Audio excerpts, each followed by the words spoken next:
he's going to drive here for you to show you what, so you can see what's going on.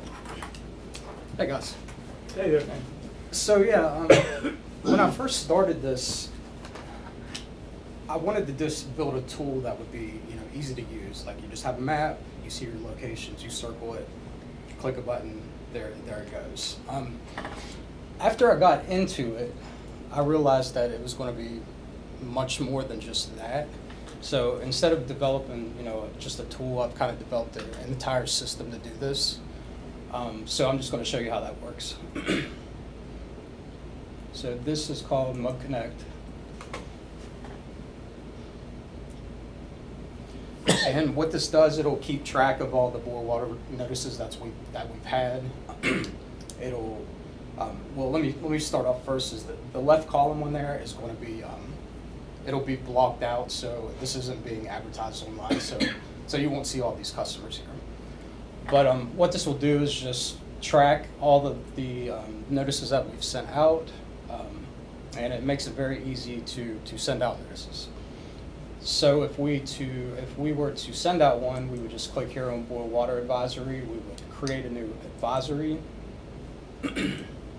and we can call this whatever you like. We'll just say test 123.1.2.1.2. You can choose what type of advisory it is, a planned or an unplanned, and you can write any kind of comments. And that's it. So you have an advisory now. So now you just have to pick locations that you want to send these messages to. So you can do this one of two ways. You can use a search function, which you can just start typing in a street name. It'll bring up all the streets. You can choose what street that you want here. If you don't want to do it that way, then you can use a map function. And this is what I had envisioned in the beginning. And again, this was going to be the whole Mud Connect. It's just this screen right here. But as I went into it and started building it more, I realized that it could do a lot more. It could write back to our billing system. Customer service can look at the advisories. They can see when they were sent out.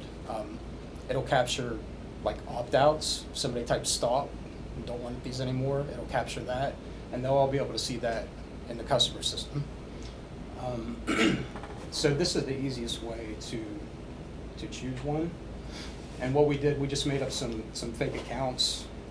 So everything you see here, all the phone numbers, the people, they're actually not real.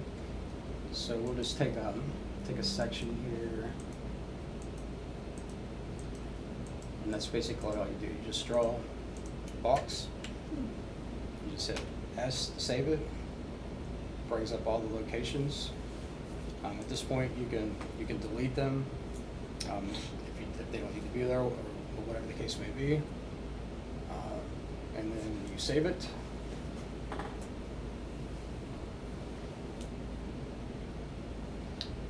And then the final step is to send it out. So we'll prepare a notification. This will give you all of the addresses. You can click on them to see who you're going to be sending them out to. But this is a two-step function. So the type, we'll just do a BWA issue, which means we're issuing the boil water advisory. You give it any type of batch description. We'll just leave it how it is here. You choose if you want to send out text messages or text messages and voice. You can drop down a canned message here to do your boil water advisory issue. You can either choose an audio file, or you can actually do text to speech. And then and that's it. So we're pointed to our test environment right now, so it's actually not going to send out any notices, but this is how it works.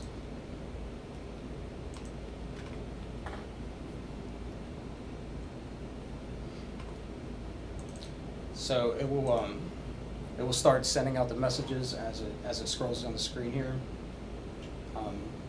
Then it will come back and give us real-time results of what's happening. As you can see, the phone is ringing here.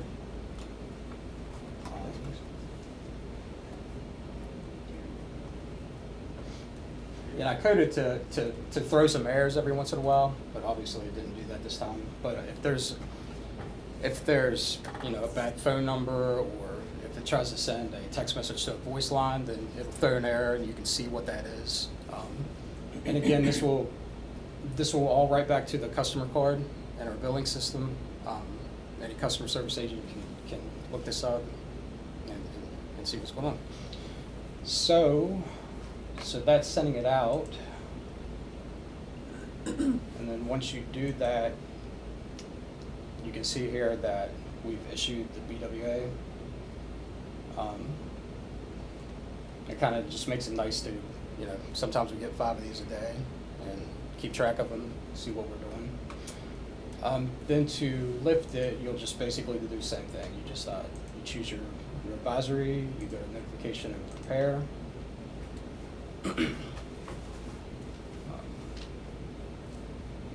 You will just choose BWA lift. You can just keep what the text is here if you'd like. We'll include SMS and we'll include voice. There's a can message to lift it, and then we'll just act like we're picking an audio file this time, and then we'll send that.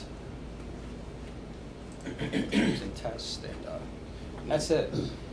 And like Chip was saying before, and Rich can attest to this, how much of a pain it was to try to go through this I can't list. imagine. I didn't know this was all manual like that. Yeah, it was a pretty big burden Oh, no before kidding. Cliff designed this. And Cliff talked to the engineers and the Rich a good bit to get feedback to see exactly what they needed and how it needed to operate. So we went through a couple different iterations of it, and now this is what they use all the time. So it's a great tool. When this comes out, of course, this is going to customers, but does that automatically go to Facebook and to the news media? No, this is strictly So voice and SMS, Okay. and that's all. And we had plans to implement more things, like to do straight customer communication tool. This right here is built specifically for boil water advisories. If you were to text this number back, it will give you a message saying, hey, this is a boil water advisory. You can call the main office to get more information. If you were to call, you can, I forget the verbiage, but you could press 1 to come directly into customer service here to speak to them.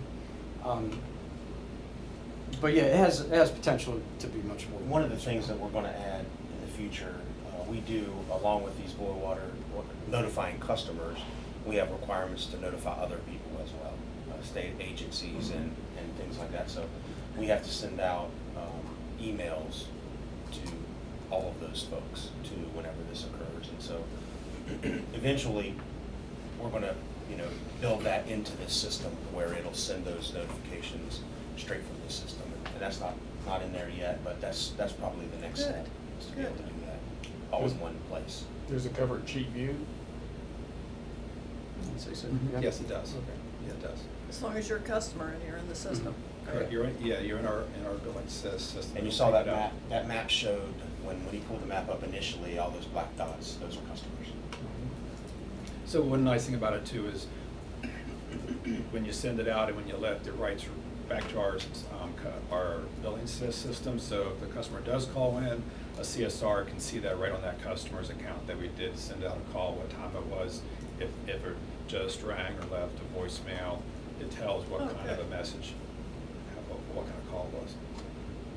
So. Now, I feel an obligation. I hear people complaining and totally not understanding the boiled water notifications.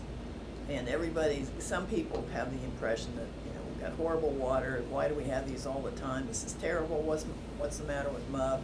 I see it on Facebook, some comments, I hear it now and then in the grocery store. Please explain why we do this. Why we do boiled water advisories. Why we have boiled water advisories. They're mandated for us to do by the DHHR and and other agencies. And any time that our water is turned off to a customer, we're required to notify them. Because there's a chance that there's a, you know, when you change pressure, there's a chance that there's a slug of discolored Something, water yeah. that they might see. And so we're required to, as an advisory, to require them, or to advise them to boil their water for a certain time period. And so that's what triggers that. And we follow that to the T, whatever DHHR requires. Okay, give me a couple of examples, recent examples. Recent examples. We had, the most recent one we had yesterday was Madigan Avenue. We had a leak. And so in order to fix the leak, sometimes if it's big enough, we have to shut down a valve on each side of that leak so that we can go in and cut the pipe and replace it with new pipe. And so anytime you shut a valve down on a certain section of pipe, there are people that have services connected to that section that would temporarily be out of water. And so whenever that happens, we issue a boil water advisory at that time. for To those- everyone that's linked into that. Only the people that are within that section of pipe that would be affected. Okay, And so it's not like a lot of utilities, they send out a very broad boil water advisories. And ours is really customer specific. So if you're affected, and this is, you know, as shown on our map, if you're affected, you get one. And if you're not, if you're 2 houses down, then you wouldn't get one. And we get a lot of calls like that. Like my neighbors are getting yeah. these boil water advisories, but I'm not, and you know, What should I do? Yeah. Right. why is this happening? And that's why. It's typically because, you know, you didn't lose water. And that's why it's essential that the customer keep their telephone number up to date. Yes, and we do run into that. You know, you'll get 1 or 2 each time we do a boil water advisory where number's bad, or we don't have a number. And so, yeah, and I think we have the ability to get on our website and fill out new numbers or call in and correct that. And sometimes when they call in and say, I didn't get this, and our customer service reps look it up, we take care of that at that time. It's because you don't have a good number in here, and so we can remedy that. And so the next time, the new number's in there automatically, and they get called. But yeah, I agree with you. It's very important. Yeah, so we're erring on the side of caution here so that we don't expose anyone unnecessarily to dirty water. Correct. Everyone will know, because now we really have a better system, Yeah, a lot more better. efficient system. Yeah. Okay, good. And we're bound by certain time requirements from these agencies. And so, you know, customer is first and foremost, right? So, you know, I think it's 6 hours, something like that we have, and we're certainly well within that. We're almost, you know, as soon as we find out about the leak, we're doing a boil water advisory pretty quickly. And agencies there's requirements to notify agencies very quickly as well, so. And that's monitored by those agencies? Mhm. Yep.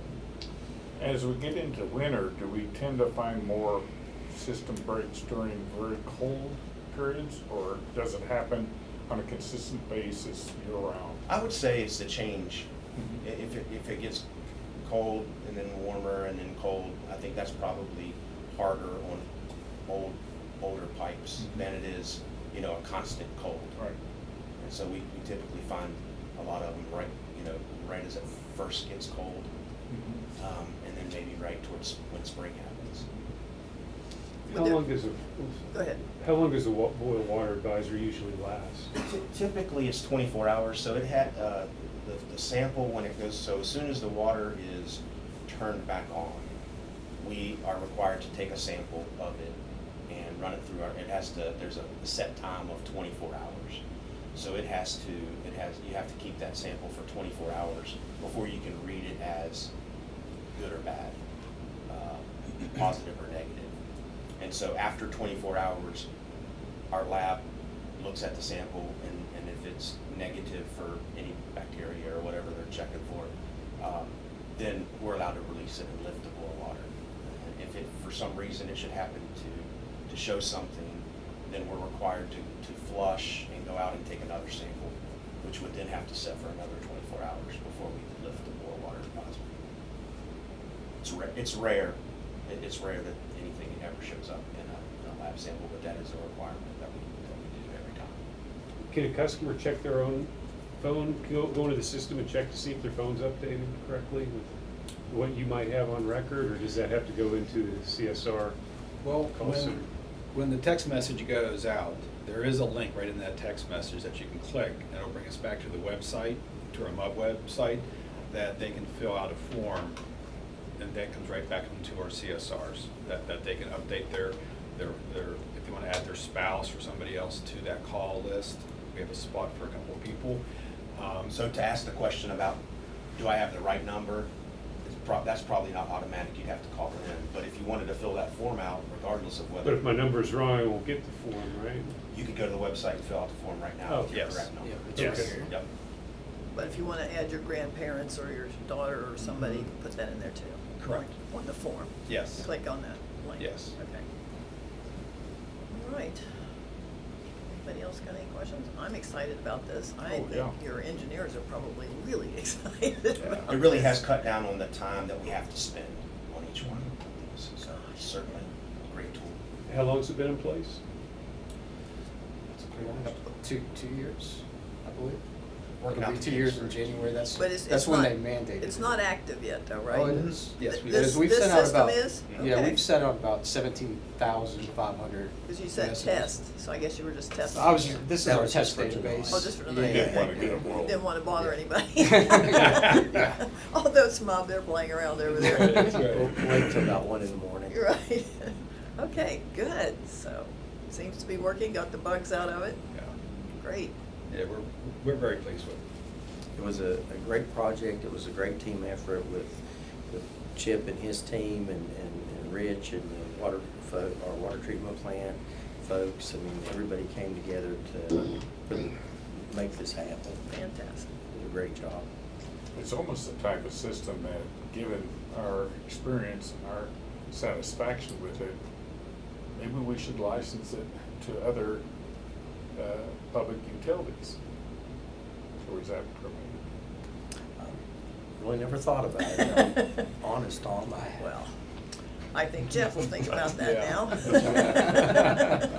A little outside our core business. Well, it's one of those Recoup some of our costs. professional courtesy. Okay, great. Congratulations. I think that's great. It's good to know we're trying to keep up and even set the standard for progress on our systems. Not just the water itself, but what we use to document all these things. That's terrific. Okay, so we now have information on the Flegel Reservoir in Lake Run. Uh, What's the order of the videos this evening? Do you know if we're going to do the Flegel first or Fake Run? Either one. No, we're just clicking on it, whatever it is. Either one. Sure. You Well, want me let's to go just show first? the Flegel Reservoir. Okay. Go ahead and show it. So this Oh, one, yeah. just a setup to It's this one. actually- This was a flyover that was done in the fall of the reservoir. And it's got a voiceover from Chris Dale. And so he kind of walks through you guys have seen some of those in the past. This is just the latest one. And he's the one that's narrating. And these are available on YouTube? I would have to ask Chris Dale that. I'm not positive. Hi, this is Chris Dell, Morgantown Utility Board. We're going to take you on an airport tour of the Flegel Dam, the new reservoir on Coben Creek Road, just off the Kingwood Pike. In the view you are looking at, the drone is facing south. About 1 mile to the north, directly behind the drone, is I-68. In fact, if you drive I-68 west, just past the downtown exit, you can see the dam to your right. The 55-acre reservoir, comprised of water from Coben Creek and its tributaries, was constructed to provide Morgantown with a secondary water supply. The roughly 370 million gallons of water that comprise the reservoir can provide Morgantown with 30 to 33 days of raw water if the Monongahela River were to experience a contamination event and the reservoir was used exclusively.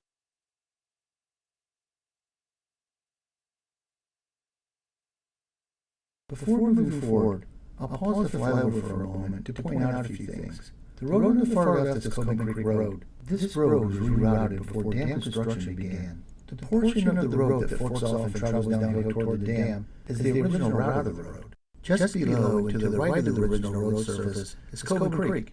During construction, it too was rerouted so that it flows beneath the reservoir. Coben Creek ultimately flows into the Monongahela River near our water treatment plant on Diamond Boulevard. Moving forward a bit, the large concrete structure on the right is the spillway. At approximately 750 feet long and 100 feet wide, this structure required about 6,500 cubic yards of concrete. The purpose of the spillway is to direct overflows from the reservoir into Coben Creek. The black piles of material are road surface millings that the city of Morgantown will spread throughout the level area you can see. This will be made into a public parking area for various recreational opportunities. Just behind the piles of millings is the downstream slope of the earthen dam. From ground level, the dam is 74 feet in height, 90 feet from abutment to abutment, 20 feet wide at the crest, and 440 feet wide at the base. The design elevation is 1,069.5 feet above sea level. One of the really cool parts of this project is that the dam was constructed from material harvested from the site itself. Doing so not only made financial sense, but ecological sense as well. Flying over the reservoir, the structure on the left is the intake tower. Although it stands just 20 feet above the water level, the intake tower is actually 80 feet high. This brings us to another really cool part of this project. The entire 4-mile length of the raw water line is entirely gravity-fed. This means that should a prolonged power outage occur, not only can water flow to the plant via this gravity-fed pipeline, but the water treatment plant is equipped with a generator of sufficient capacity to power the plant. What's more, engineering the raw water pipeline to be gravity-fed eliminates the carbon footprint that pumps would naturally impose. This is in keeping with MUB's strong history of environmental work. After all, it gets no greener than gravity. As the drone continues its flight, we move toward the backwater area, which provides an opportunity to discuss some other reservoir facts. Although the reservoir is not currently open to the public, the West Virginia Department of Natural Resources has completed 2 planned releases of fish into the water. The first occurred on September 21st, which included the introduction of 3,500 bait fish. The second release of fish came on October 20th with the introduction of about 24,000 bluegill of various sizes. Early next summer, bass will be introduced, and the following year, catfish and black crappie. The West Virginia DNR hopes to eventually get the reservoir on its regular monthly trout stocking list, but that's a bit off. Again, please remember that the reservoir is off limits to the public. It's extremely important that the fish have time to acclimate, mature, and reproduce. The drone now moves into the backwater area. The stones you see form a silt trap. To close out this video production, we'll do a quick reverse flyover from the backwater toward the dam. This direction provides a good view of the pristine nature of Coben Creek.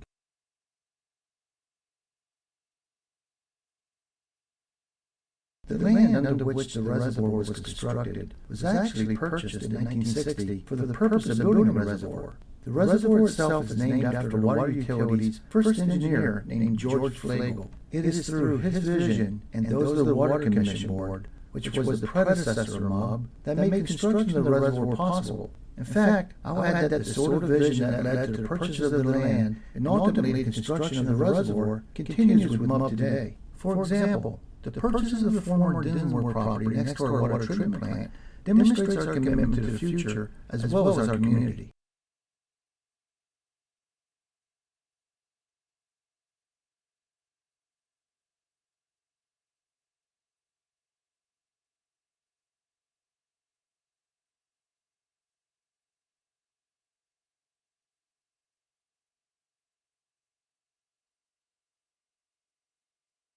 As we move toward the dam, at the top of the screen you'll see I-68.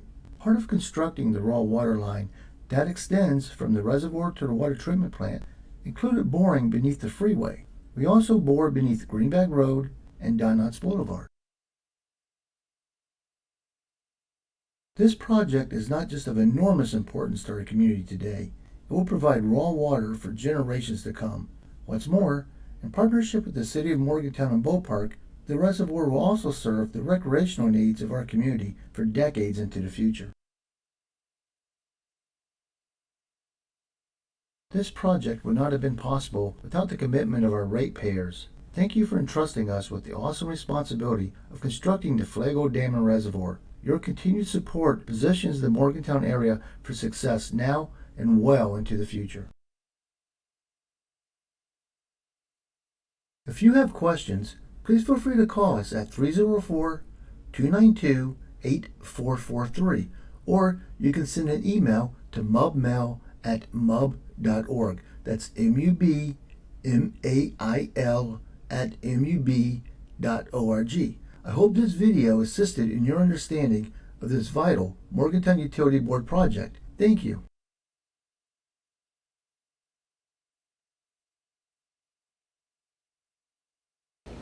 It's very impressive. It's amazing.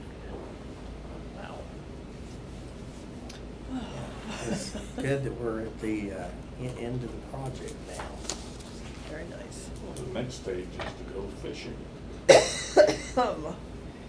Yes, That'll take 3 years. Yeah. I'm sure no one has been there. Not yet. Not yet. So our second video this evening is on Fike Run. You know, as one of the conditions to build Flegel, we had to mitigate another area, and so Fike Run was a great place for us to spend those dollars. Ken Hacker was project manager, and so he's going to go through it with the board, and you're going to get to see what it looks like today. Good evening. I'm not sure this works. Hopefully you can hear me. I'll just talk louder. So, It's recording you. This is the project behind the project, I guess. In order for us to get approval to the Army Corps to build the Flagle Dam Reservoir, we had to do off-site mitigation, and we lucked out and got a site up in Brewston Mills, almost in the PA. Where we could accomplish all the credits that we need for the off-site mitigation for Flagle. So I'm going to run through sort of a little bit of a background on the project or projects, and then we have a drone flyover of it as well. Let me know if you have any questions. So Appalachian Lake was located off of the North Preston Highway, very close to the PA line. It was a privately owned lake. We believe it was built early in the 1970s, was a recreation area for folks and a camping area. The dam fell on hard times, became an issue as far as maintenance. Some things needed to happen. The Smith family that owned the property was tasked, or was left holding the bag with this liability of this dam that was potentially going to fail and cause somebody problems. So it had been in a bank with the West Virginia Dam Safety of projects that needed to occur. And when we went for a permit for the Flagle Dam Reservoir, we got connected, and here we are. We helped out the family, removed the liability of the dam, and reclaimed Fike Run stream to what it was. So all around a win for everybody. So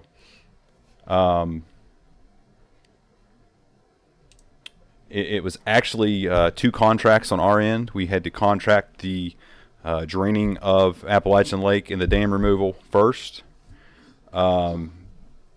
Potesta and Associates was the engineer for the design of the Fike Run stream project itself. They took a stab at the design with the lake still in place to get the permitting process rolling, knowing that once the dam was removed and the water was drained, that some modifications would have to be done to the overall plan for Fike Run, which is what happened, what took place. So We had a specific rate we could drop the water in the lake. 1 foot per day was all we were allowed to drain it. Roughly a 15-acre lake.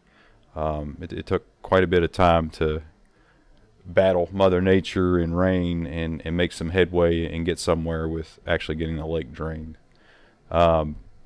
Once that was complete, the contractor on site was then to revegetate the old lake bed and prepare it for Fike Run Stream, that project to come in. So Green River Group was the contractor for the draining of the lake and the removal of the dam. That project cost was right at $300,000. Required removal of around 6,500 cubic yards of fill, earth, where the dam was. We actually just relocated that onto the family's property and put it back in place and seeded it. And it's now part of a hayfield. So worked out great. And like I said, the difficult part there was all the rain we were getting that year in 2019. Along with trying to get the vegetation to take off again. We couldn't just go in and put any type of vegetation on this old lake bed. It had to be a specific seed mix that was for the end result of what we wanted to achieve for Fike Run. So it was actually a riparian corridor seed mix, which proved to be very difficult to get to germinate in the small window of a growing season we had up there.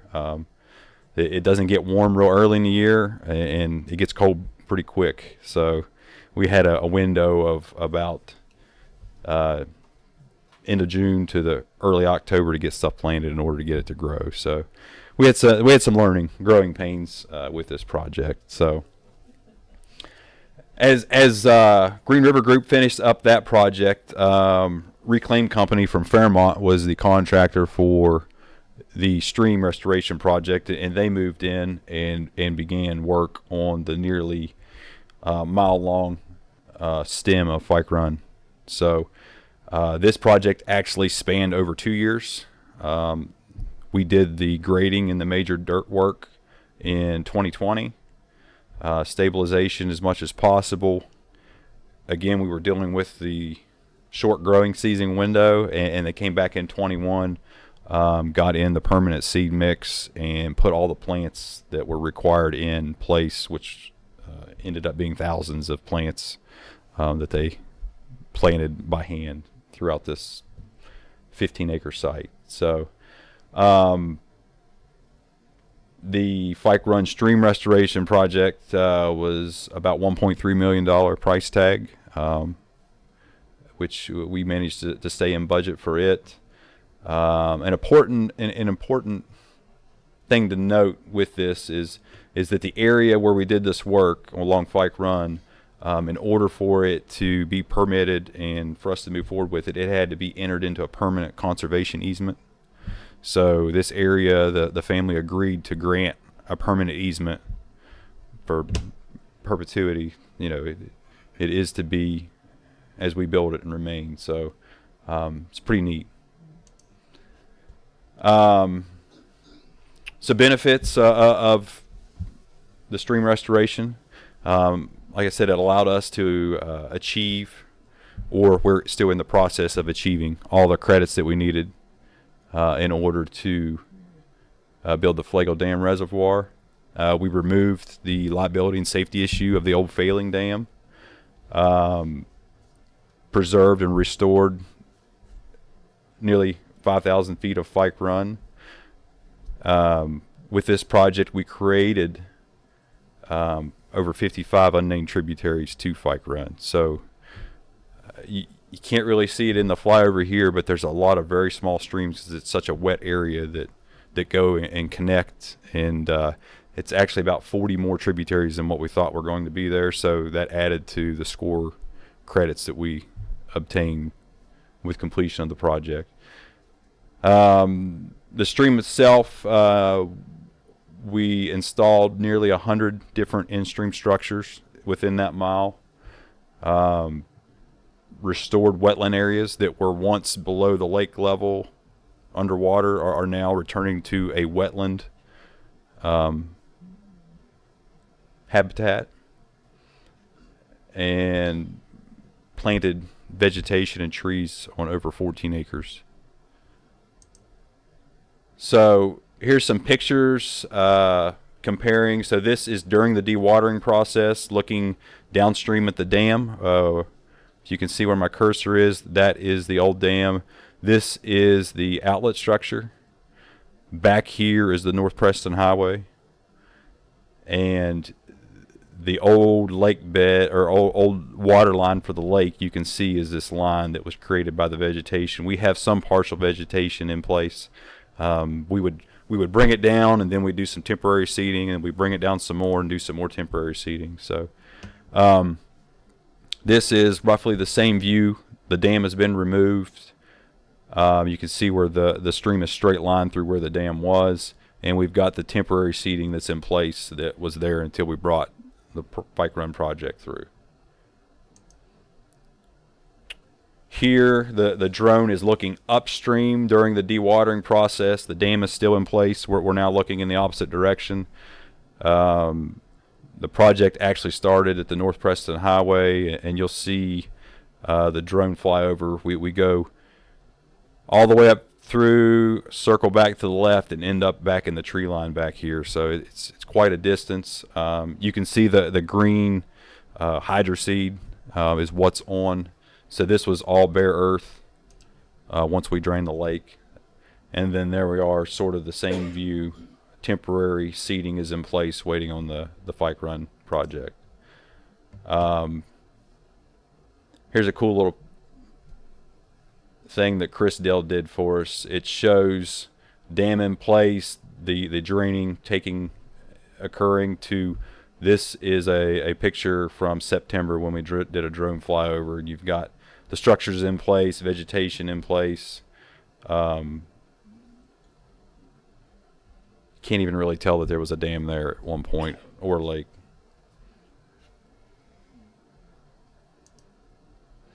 So here's a drone flyover of the project. We are starting at the lower end, just above the North Preston Highway. I kind of scroll through it here. You can see the in-stream structures. There was a mix of rock, riffles, log sills, all creating these pools that provide habitat, throughout, and also stabilize the stream bottom. One thing that you can't really see is there is structures on the banks of the bends that are called tow wood. Those are actually roots of trees that some were locally off the site, and some were pretty close by from a neighboring site. Those were buried, and those provide bank stabilization. All natural stream design, best management practices. Here, this is the old water line of the lake on this side, and then as well as this side. So you can see all this vegetation that was returned. We've got lots of wetlands up through here. You can kind of see like a tributary coming in here, one coming in here, and there's lots of small ones coming in on both sides. So then as we go up, the stream veers to the left, and you can see all the tributaries that are coming into it from both directions, both sides.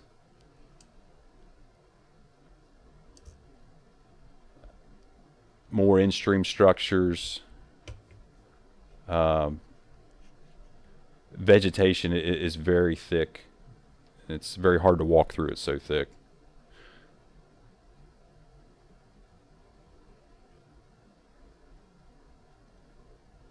So it's more the same. Rock sills. You can see the pools that are created by these different structures. More wetland areas. Back to the beginning point of the project is just inside this tree line. That's the uppermost portion of the project. So.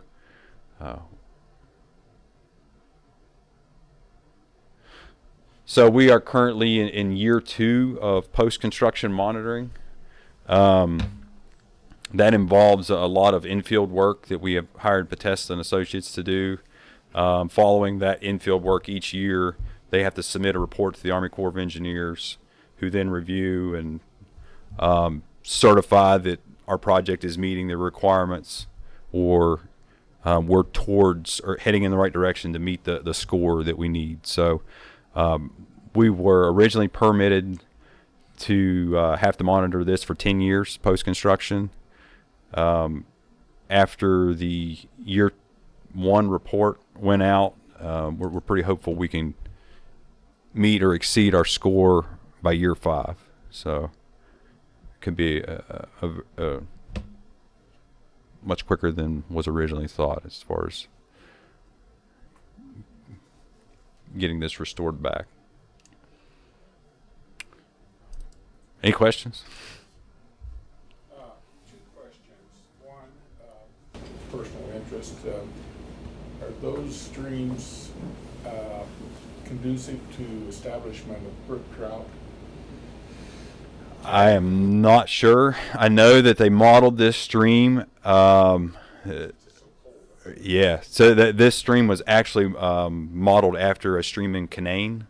I believe it was, I forget the name of the stream now, but they couldn't find another one locally here that mimicked this area, and they actually went to Canaan Valley to sort of mimic this habitat. And I'm not sure what's required for brook trout, but I know it's a...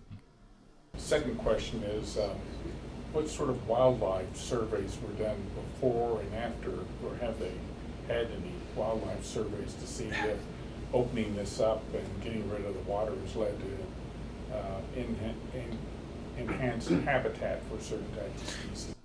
I don't know previously if they had to do anything. So really the surveys that we're having to do now are more with the benthic life in the stream bottom and the bugs in the wetlands, and the different type of plants and soil makeup that we are getting to see get created in these wetland areas. That's more of what the permitting was focused at. I'm not sure about the wildlife, but we have, there's actually a deer on here that you can see. It's pretty cool. We've had a bear, a black bear, on one of the videos, drone videos. That was the deer's right there running across. They don't have any beaver show up. We have to monitor for those. Yeah. As this goes through, because there were beaver there at one time. We had to do an inventory before, and there was none there when the project started, but that was one thing that was noted we had to keep an eye out for. But Great. Very cool, thank you. I think it is. Thanks, It's Tim. great. Yeah. Looks great. Looks terrific. It takes a lot of time, Oh, yeah. you know, from beginning to get to this point, years obviously, but we do get there. And it's very satisfying when you see these results. You know what's amazing too is the general public doesn't understand how complex some of this is. I mean, who would think the Army Corps of Engineers has anything to do with this? But they do. Yeah. And the permitting and the monitoring and the reporting, and that's just one agency. And seed mixtures, I mean, it's very detailed, Yeah. what you can do, and so it's closely regulated. Well, Sure. it's been done and it looks really good. Does that stream flow down to Big Sandy or Little Sandy? I do not know. Might be a little far. It goes in the PA, Right. and then comes back. I don't know exactly which one it dumps into. Okay. All right, well, thank you so much. We appreciate that report, and it's always good to see the results of all the effort that we put into these things. All right, since there's no old business, the general manager has a report. Well, it's more of a request. We're at the point now where we feel like we need to have a work session between the staff and the board. And so if you don't have available dates now, if you could email me some dates that you could be available in January, and that we could maybe spend some part of an afternoon. At this point, my calendar looks pretty good, so whoever gets there first. Yeah, just Come with up- enough notice, you know, Right. be able to block something out. Okay. Why don't you just throw out maybe 3 possible dates? 'Cause Okay. We have to coordinate with Omni.